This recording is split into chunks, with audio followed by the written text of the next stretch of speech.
Hey everyone, welcome back to Nivon Media. If you're new here, don't forget to subscribe for more cool tips and tricks. Today, I have a quick and easy way to speed up your Instagram video viewing experience. Step 1. Open Instagram. First, open up your Instagram app and scroll to the video or reel you want to watch.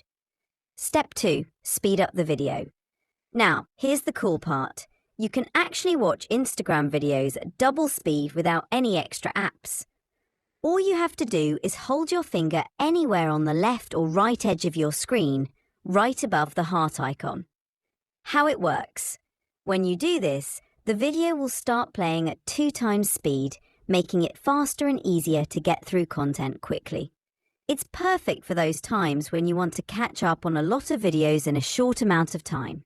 So, give it a try and let me know how it goes in the comments below. If you found this tip helpful, don't forget to hit that like button and subscribe for more awesome content. Thanks for watching, and I'll see you in the next video.